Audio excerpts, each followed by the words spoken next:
So, okay, we'll start with, we'll get into Invincible in a second, but first, since we are all about, like, central Pennsylvania, that sort of connection, I just want to ask you, like, how did you come to be in Lancaster or central Pennsylvania? Were you born here? Did you move here? What's your connection? This is a good story.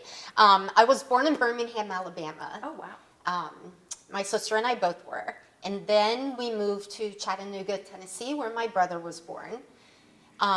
Then we moved to Terre Haute, Indiana. And my father lost his job, and he searched, and there was an opening in Lancaster. So we moved here in the middle of my 7th grade year, and that was crazy. Yeah, it's a lot of moving. Well, it is, but coming from Terre Haute, which is a very small town, to Lancaster, but also moving into Manheim Township, was a huge culture shock. Like, everybody here was, like, kids my age were wearing nylons and fancy clothes, and I was wearing high-top Converse sneakers and short mini skirts back in Terre Haute, and everybody, like, that was cool, but not here in Lancaster. So a lot of bullying, a lot, but I made it through. And I love Lancaster, I really do. It's awesome. And clearly you decided to stay here, so did you find, like, a career? What did you do when you grew up then? Gosh, more funny stuff. So I went to college at Gannon University.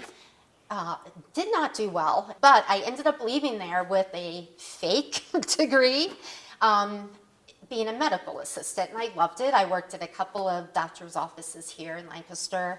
I did work at the old osteopathic hospital. It's been a really long time.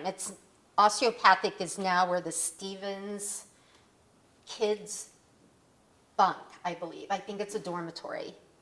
So I worked there, and I was an assistant with autopsy, so I was called a diener.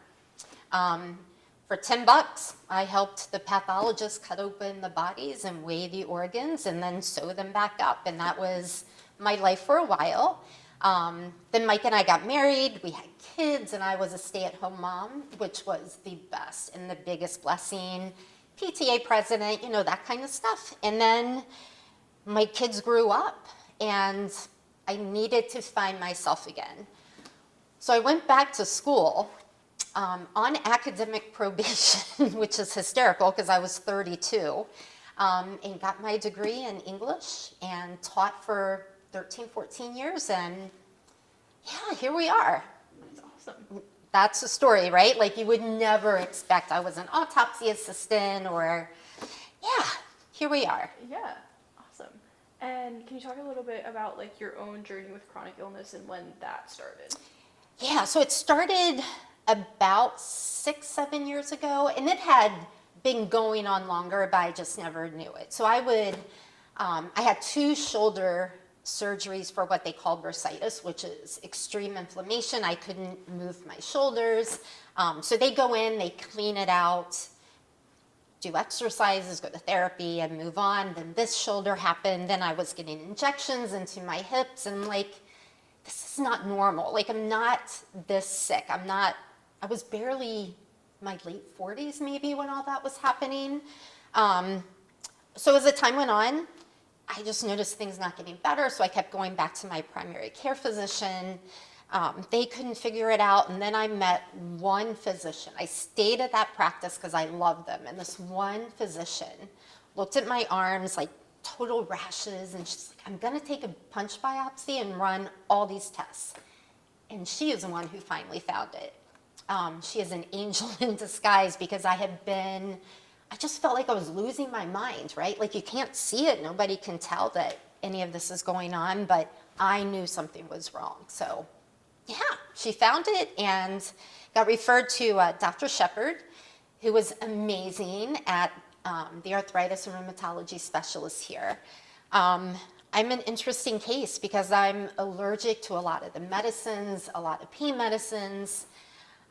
So I can be on one medicine and it works for 3 months, and then all of a sudden it stops. So I'm currently on my 15th medicine, and this is an infusion I get every month, and I will tell you that for my RA, it has been a lifesaver. Like, yes, I'm still in pain, but my doctors have increased the dose every 4 weeks, so I'm hoping I see a difference with that.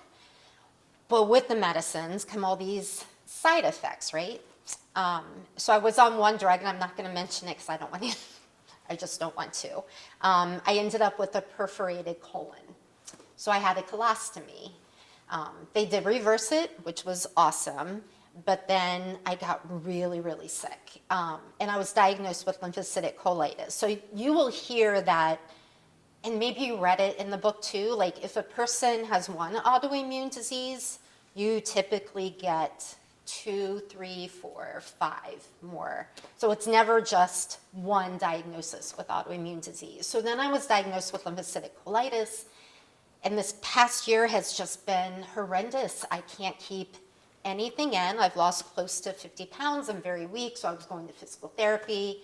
So I'm headed to Mayo in October, and fingers crossed, at least to come home with a game plan, right? Like figure out like what's going on with my body, and is this because of all the medicines? So you're damned if you do and you're damned if you don't, right? Like, yes, you want your RA to not be as bad, but I don't want this other stuff either. So yeah, I was sent home on a feeding tube, but that's gone. See, it's rough, and people don't know, and you hide a lot. Like, I don't want my kids to see me in pain, so you hide a lot, right? Like the pictures I sent you guys, you see me smiling, you see me standing. I came home from that and was really bad for a couple of weeks from being with my family at a Notre Dame game, but I am going back. Yeah, it sucks sometimes. Yeah, but you got to keep going. And I feel like that's sort of where Invincible comes in. Yes. Can you tell us a little bit like how this got started? Absolutely. Sorry. Oh, Do you need a second? Do you want to No, we're good. So I have a really, really close-knit group of friends. The majority I've known for 40 plus years. They grew up, like we all grew up together. And we all got together New Year's Eve 21? Yes. And they were all talking about their goals, and a couple of drinks later, they're like, Anne, what are you going to do? And I'm like, I really don't know. And it caused me to pause because I am on disability, and I lost my title. So when you asked me that earlier, I was like, I don't know what my title is. Like, you leave teaching and you're no longer Mrs. Schober, right? I lost that title. So they asked me what my goal was, and I honestly had no idea. So a month passed, and I'm like, you know what? I think I've got another book to write. So I have a traditional publisher, and I reached out to him, told him what I was thinking, because I was not going to put myself out into the universe unless I had his backing. And he said, go for it. I think it sounds intriguing. So I put a big thing out on Facebook. I made it public. It's me in a wheelchair saying, like, this is the real me. I post tons of pictures of my grandchildren because they are the best in the world. You will see pictures of me having fun and smiling. That's not who I am. So putting myself out there and asking for other people who are also fighting chronic invisible illnesses to come forward, that was tough. But I did it. Closed the computer, went away with my friends. Sucked to be away because I was in so much pain. I had not been on a plane since being diagnosed with rheumatoid arthritis. So think of a bag of chips, and you get them on the plane, and they're puffed up. Imagine all that pressure on every single joint. Right? I didn't even think about it. So getting to our destination was painful.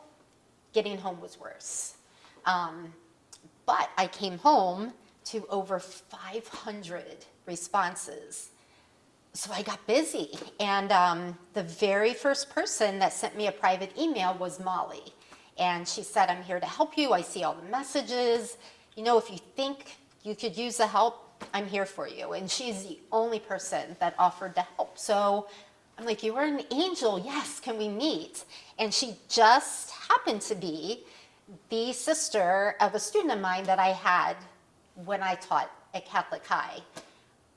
It has been an amazing friendship, and I think Mollie is more than a friend. She's family, as her whole family is, and it has been so much fun doing this with her and having somebody to understand, because I have my own disease, Mollie has hers, everybody else has theirs. So having two different diseases being the creators, I think was really beneficial.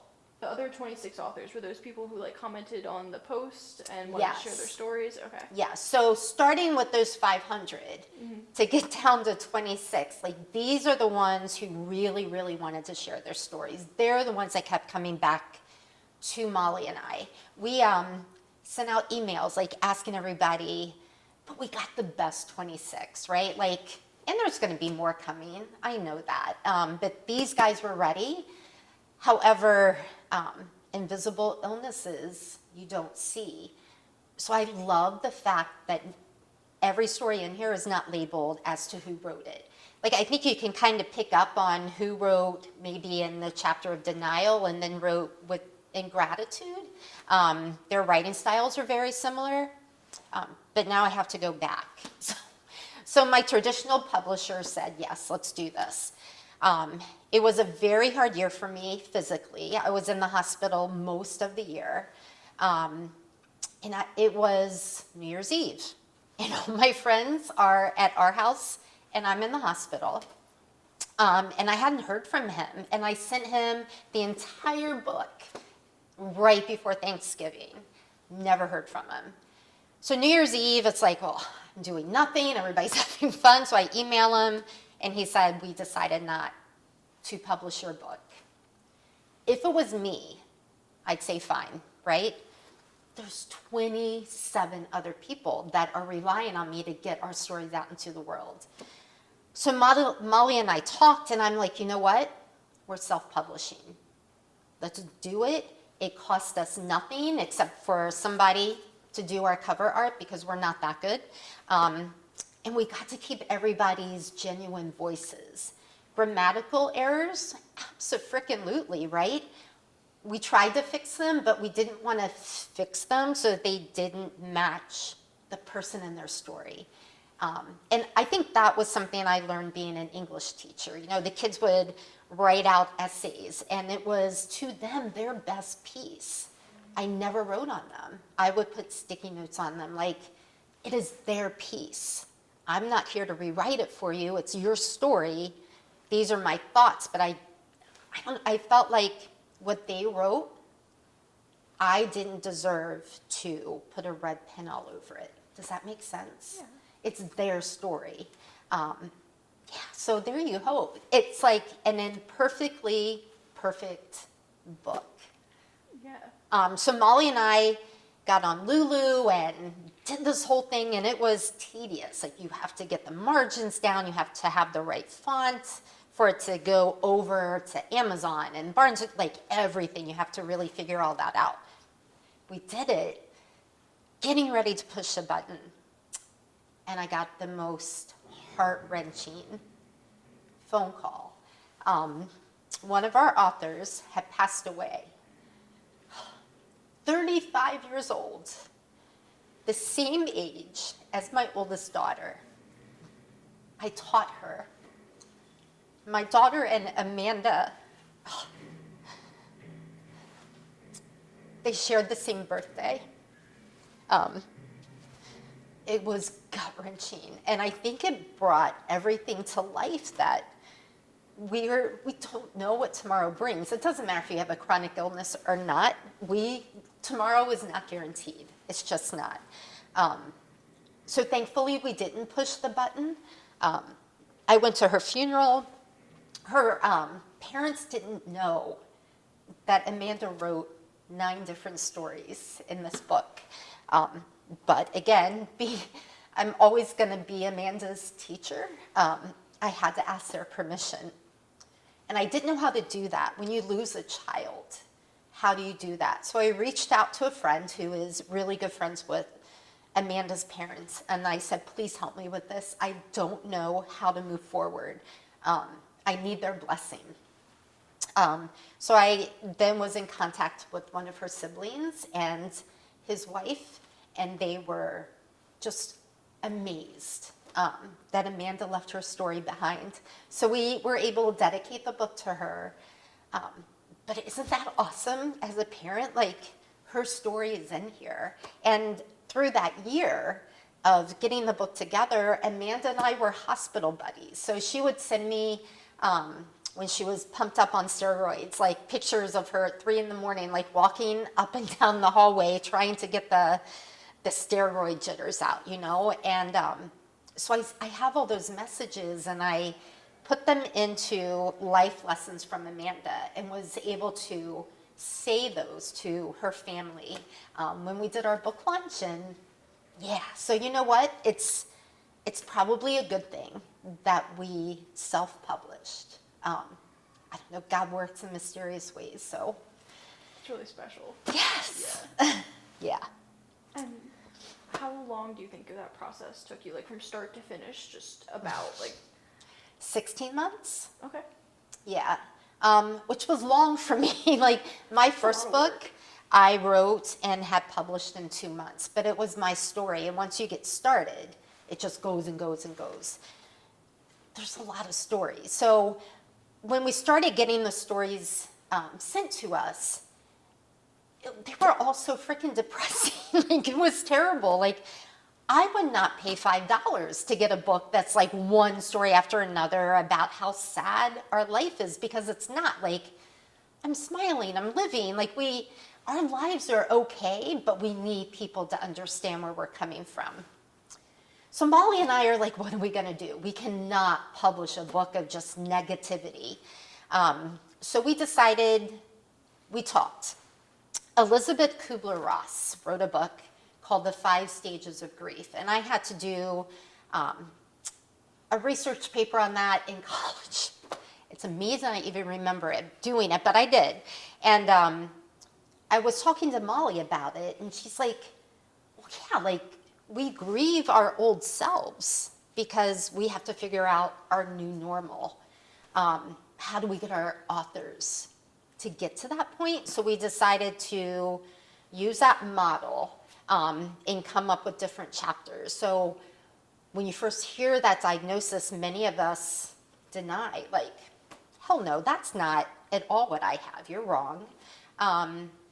So denial, but then you have to get to acceptance. So that's how we approached it with our authors and told them, you can do all 9 chapter titles, or you can do 1. Like, it's completely up to you.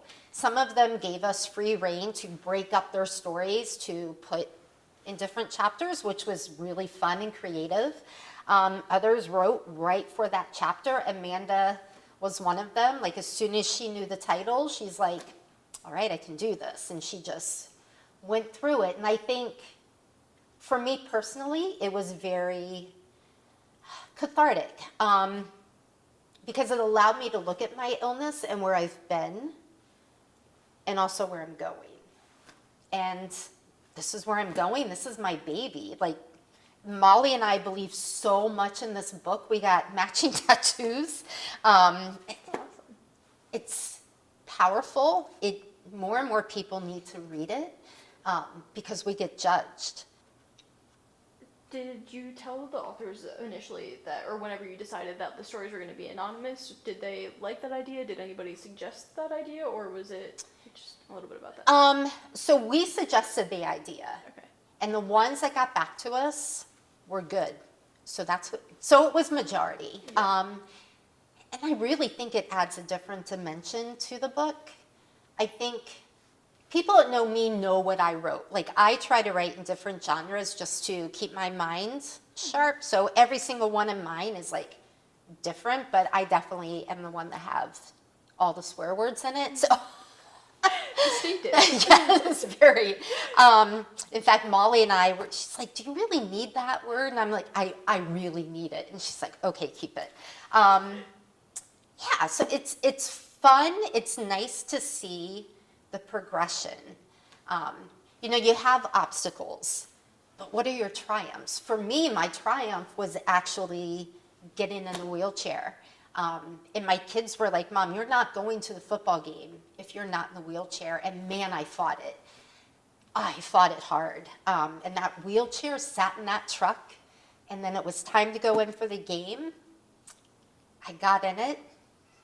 And yeah, I did it. That was tough, right? Yeah. Giving up that control. Yes, and I think that's what it is. It's like I am so independent and stubborn, and I get that from my father, who also had RA. So I know what's in store for me, but hopefully the drugs will help with that a little more than it helped with him. Yeah. Yeah, that's awesome. Yeah, I'm so sorry. No, that's fine. Okay. I didn't realize that you had written a book before. Can you tell us a little bit about that, your previous author experience? Yeah, actually two. Oh, so I don't know if you guys have ever heard of the Freedom Riders. Yes. It's the movie. Yes. So my daughter watched the movie, my oldest daughter, and she's like, Mom, you teach like this. And I'm like, no, I don't. So I watched it, and I'm like, holy shit, I do. And if you waited till the very, very end of the movie, there's a little clip. I don't know if it's still in it that says, if you're interested in becoming a Freedom Rider teacher, please reach out. So I got online. I'm like, well, this is interesting. And this was in 2007. So the movie was out early 2006, I think. So only a year later.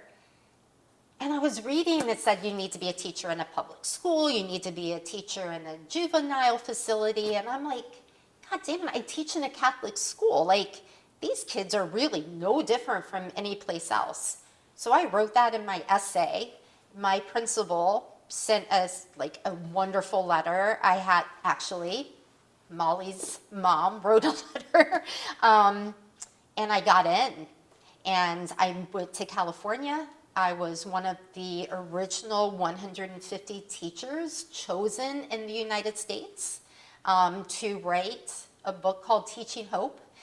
So that was my first book. And my story there was about my rape. And there were a couple of stories, and we're anonymous in this book. So there were a couple of stories. One about somebody teaching in a Catholic school, one about, a nun. And my dad really wanted to know what one was mine. And he had no idea I was raped. So my dad came in, he volunteered in my classroom just to give him something to do. And my kids loved him being in the classroom. So I had a group of students that I called the Mechs.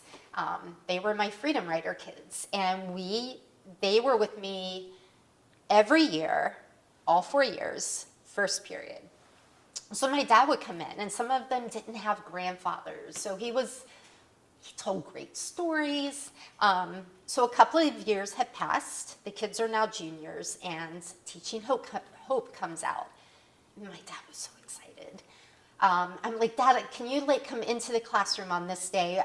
The kids and I want to talk to you. We have something important to say. So my students knew I was raped. They knew the story. My dad came in. I said, Dad, I need you to sit at my desk. And I opened Teaching Hope to my story. And he sat there and bawled. And he's like, why didn't you tell me? And I'm like, because I couldn't. And he said, no, you wouldn't. I'm like, Dad, I'm sorry, but you know now. And he looked at me and he said, I always knew you were a strong person. Now it's just validated. So I pulled strength from so many things, right? Yep, what was the question? Your previous two books. Okay, so that book was Teaching Hope. And then when teaching just became a lot, it was ruling my life. Like my husband and I remember driving to go see Buddy Guy, and my husband loves him. And it was in North Carolina, and it's like the whole scenery. Totally missed it because I'm in the car grading, right? So I really had to reflect on that and left the classroom. So I called Erin because I felt like I was letting her down. Erin Gruwell of the Freedom Writers. And she's like, Anne, you're not letting me down. Your classroom is changing. But if you really want to make a difference, write your story. So I ended up writing Heart Prince, which is all about my teaching. Patrick wrote a story, Mollie's brother.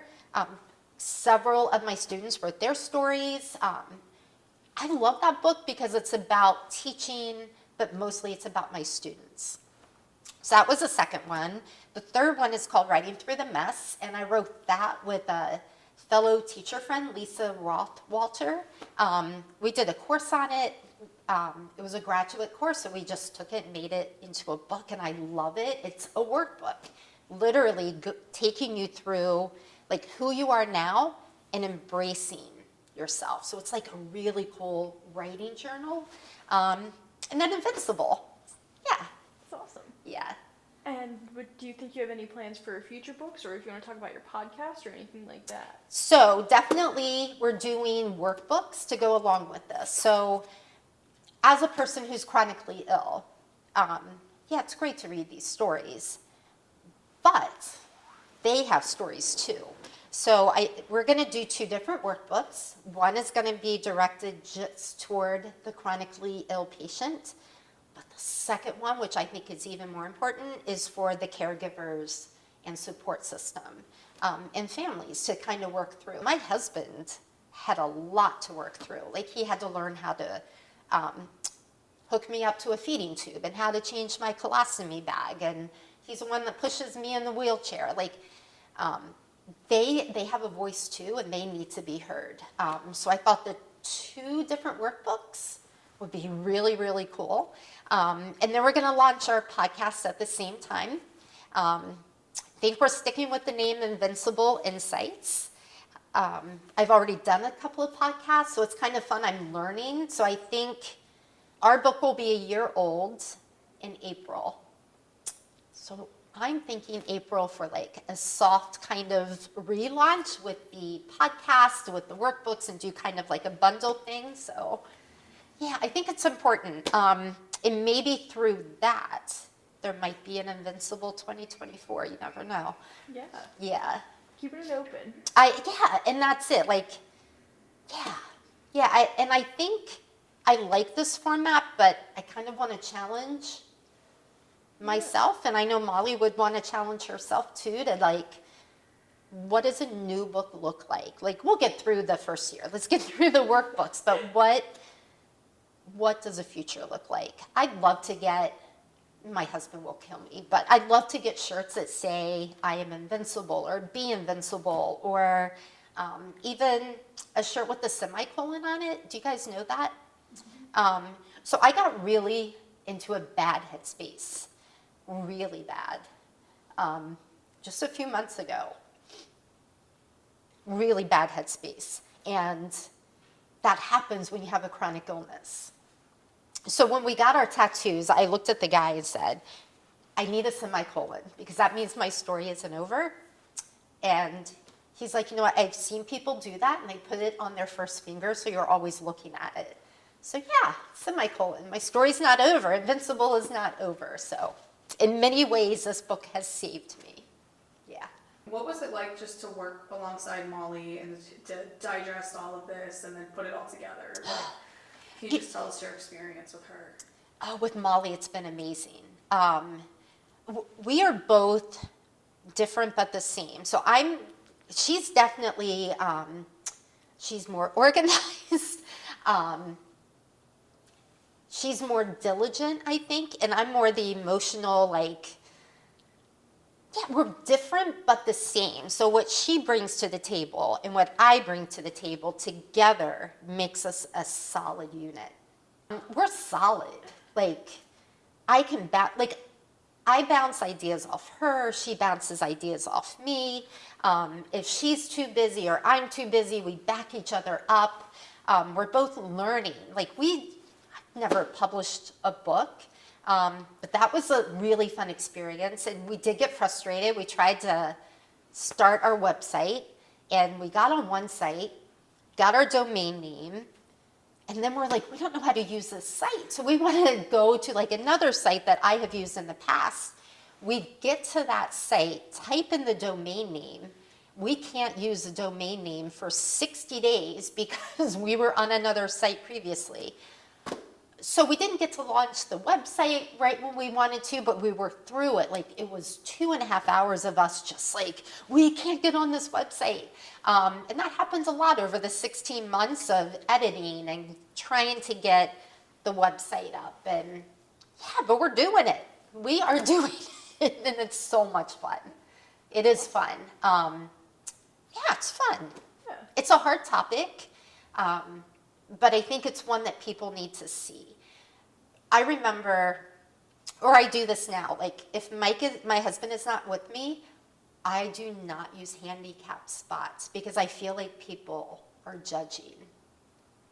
Like, if you're in that spot, do I need to limp? Right? Like, Play it up. do I need, yeah, exactly. But if Mike is with me, automatically he goes to the handicap because he's worried about me. But for me, it's like a pride thing. And yeah, the first time I went to the store using my walker, I put my groceries into the walker, and I felt like people were like, oh my God, is she going to steal that stuff? And then I get even more like, oh my gosh, people are staring at me, right? But yeah, we need people to not judge. We really do. Definitely. Yeah, so this is our baby, and it's the book that could, and it's just going to keep on growing, I hope. And I'm so glad you guys picked it up as a book club. Yeah. Yeah, it's not a typical, like, go to the bookstore and pick up type book. But we all know somebody who's fighting something. One of our authors just finished, I think it was her third or fourth round of radiation for breast cancer. She's an amazing woman. And one of her friends said, well, why are you in this book? Your disease, is it chronic? Isn't cancer chronic? Sure, you can go into remission, just like rheumatoid arthritis, you can go into remission. But cancer is chronic. You have it. It's not acute. It's just not here and gone. Like, this is something you're going to be dealing with for the rest of your life. Even if you're in remission, my dad had colon cancer. Those screenings still happen, right? So, yeah, there's a lot of illnesses that people just don't know. Migraines, chronic illness. Lymphocytic colitis, chronic illness.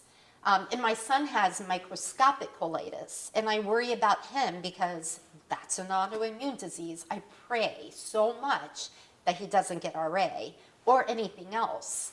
But he has it. So you would look at him and you'd be like, he looks fine, but he has an autoimmune disease. So yeah, people just need to be nice and kind and stop judging. And yeah, my brother-in-law read this.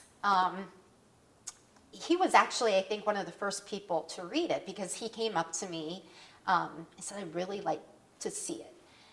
And he read it quickly, wrote back, wrote me an email saying, Anne, I feel like a horrible person because I've judged people.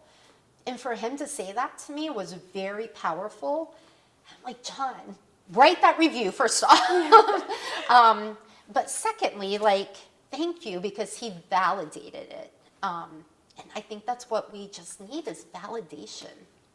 Mm-hmm. Yeah, I remember walking in the grocery store with my kids, and they're young, and they see somebody who's limping or in a wheelchair, and they ask questions. And I want those questions asked of me. Like, if people look at me and they see that I look banged up, right? I want them to ask me what's going on. If they see me with a walker, like, I'd much rather have them, like, have fun with it.